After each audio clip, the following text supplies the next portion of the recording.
I didn't grow up with much. I went to a nerdy school and I was fortunate enough to test into it, but I grew up poor in Queens. The school that I went to was very limited in terms of how much exposure they could provide. I know people liked the fact that I was a woman of color, good at science and math, and so I was encouraged.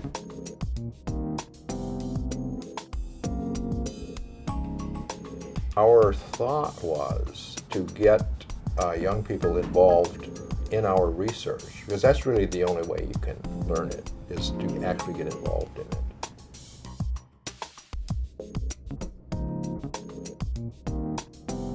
New York City is a great place with its diversity. It made a lot of sense to try to get the people in our building, in our organization, to look more like the rest of the city and the rest of the country.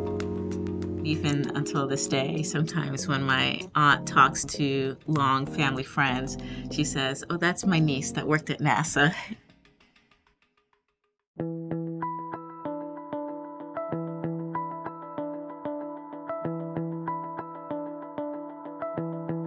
When you think back in terms of what we were given, in terms of the scientific experience, the cultural and social experiences, it was amazing.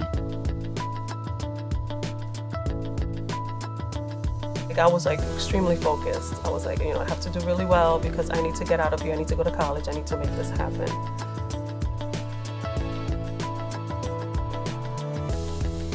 A supposedly intelligent 15-year-old is still a 15-year-old. It's that sounds like it might be boring to do research after school. What? But it was something obviously that turned out to be much greater than I anticipated. Coming to an environment where I can connect with world-class scientists, when I could solve problems with teachers that really care about what I'm doing, that I can connect with other like-minded students. I don't think I'd be where I am now if not for these moments where you see that someone is taking an interest.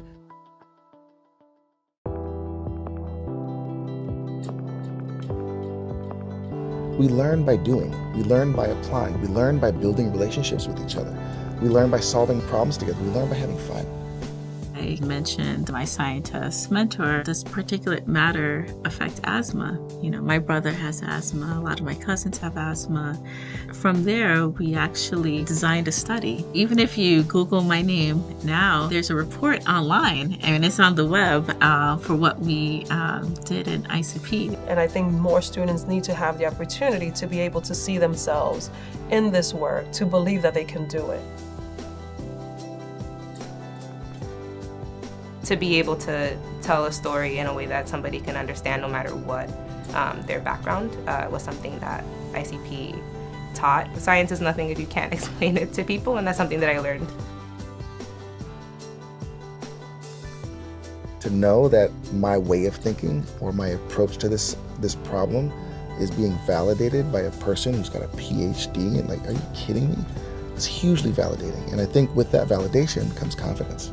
Scientists, teachers, students, all in the same space, and being asked questions from these top scientists, not as an exercise, but they actually cared about what I was saying. I never felt like just a student. I understood that I mattered in that space and that my contribution was a real one.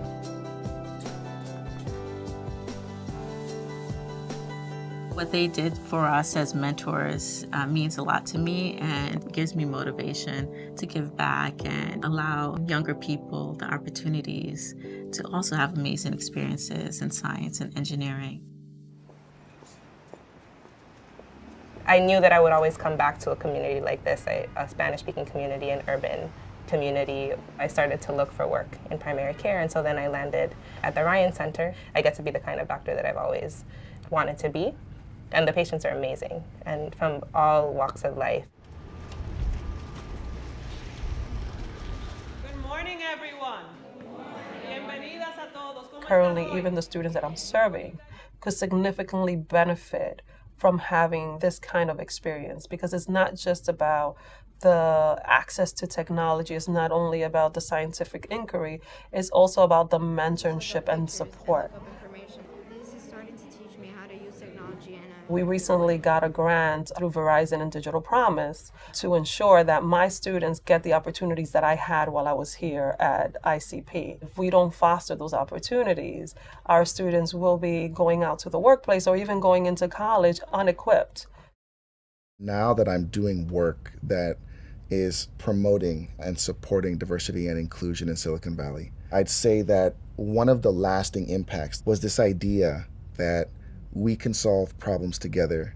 We know that programs like this, like the ICP, like the connection to adults, scientists, educators, business people, are consequential and have a long-lasting positive impact on young people.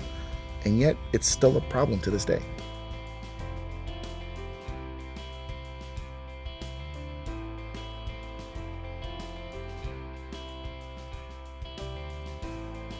If we really are serious about improving opportunities for young people in this country, then we have to look at programs like the ICP and say, this works. How can we scale this opportunity?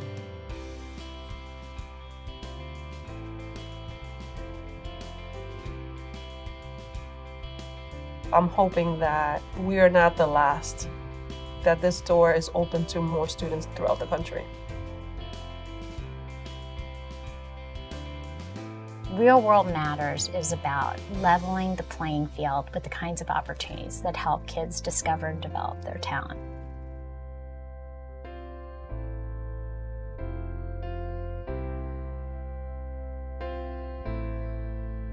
The blueprint for ICP is amazing. I hope it's replicated because I think students now need it.